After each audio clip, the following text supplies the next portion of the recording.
Tonight's broadcast is brought to you by the company you depend upon for all of your greatest needs, Heart Life.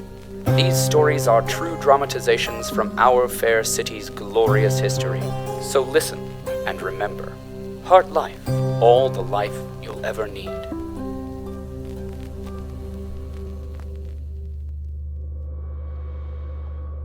When we last left Elizabeth Rourke and young Andrew Snidge, they had been enjoying a quiet drink on the town. Quiet, that is, until the mild-mannered Mrs. Rourke smelled the warm blood of man, which awoke her inner craving for the flesh of the living, her deep-hidden need to rend sinew from bone and devour the blood-rich organs of whomever she may encounter. This is the kind of frenzy in which only a pitiless corpse, free from the limitations of living human flesh, can engage. We now see the shell-shocked pair still trying to understand the melee as they return to their squatter's residence down on Q-Deck.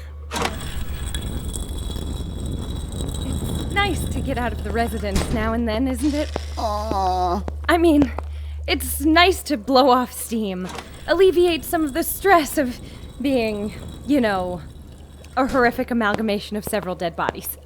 What are you? Thank goodness I can still enjoy the simple pleasures, though, like a nice, quiet drink. You just ate 6 people! No, I'm quite sure I didn't. That would be inhuman, and I'm a person, so that couldn't have happened. I saw you. Would you like a sandwich? I really would not. I'll fix you a sandwich. I'm a person. Even Herbert says so. There's no way I could possibly have eaten 6 people. And I certainly didn't kill 3 others. That absolutely could not have happened. You have, there's a chunk of brain in your hair. There's a chunk of what? Ew. Oh.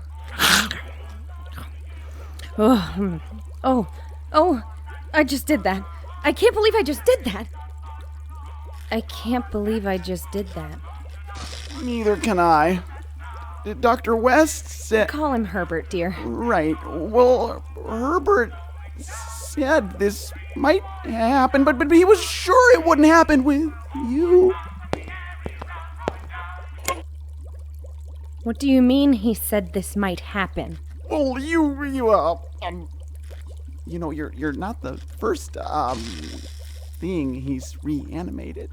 I knew there were others. Yes, well, this kind of thing, what I mean to say is that, well, all his other creations were flesh-eating monsters. His words.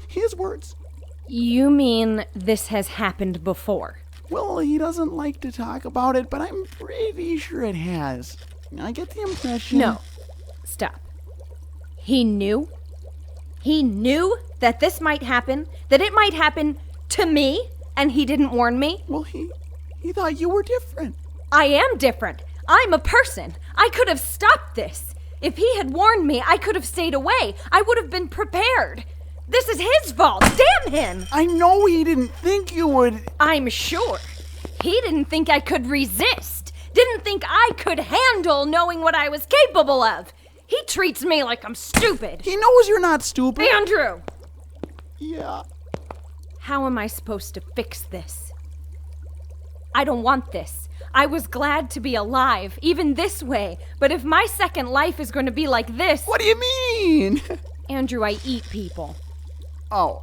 And I don't even know if I can control it. Whatever that was, it didn't come from me. I don't want to be like this. What choice do you have? I've been dead once.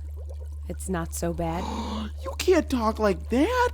Look, nobody's perfect, right? I mean it. So you have this problem. And it's a bad one, I'm not gonna lie. It's not gonna be easy to live with it, but, well, it's not exactly easy for me to get by. I mean, it was really hard before I met Herbert. Sometimes it was impossible. I mean, there was this one day where I was threatened with the rat flu, kicked off a moving train, and attacked, I swear this is true. I was attacked by ant people. ant people? Yeah, I know, right? But you gotta just dust yourself off. Flee from the giant ants and go on with your day. You'll be fine. We'll just be sure to keep you away from people, especially bleeding ones. No, it's not that simple. Sure it is. If you have a problem, solve it. I don't have one problem, Andrew. All I have is problems.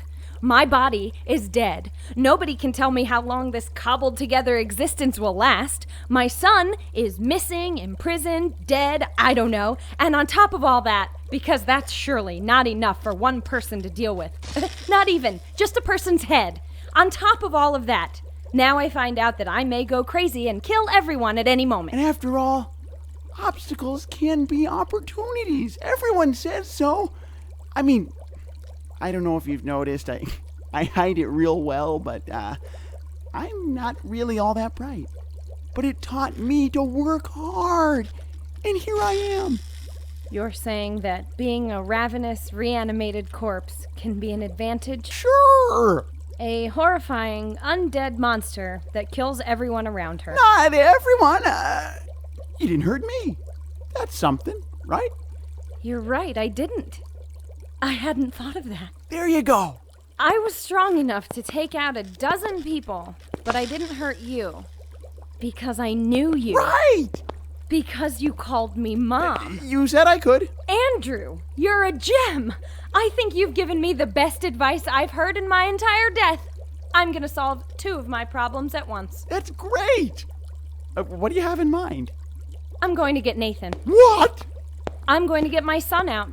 I know where they'll be holding him if he's still alive, and I'm going there. That's crazy. It's not safe. I won't hurt him, just like I didn't hurt you. No, I meant you.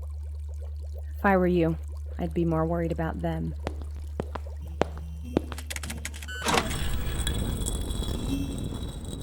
With that, Elizabeth, filled with the false vitality of purpose and fueled by the powerful chemicals which serve as her boiling blood, sets forth once more into the twisted hive of Hartford, seeking vengeance for her own life and to save the life of her ensnared son. Will she find the people who took her beloved boy? Will she fall once more into her bloodlust and rage unchecked through the tunnels of our fair city?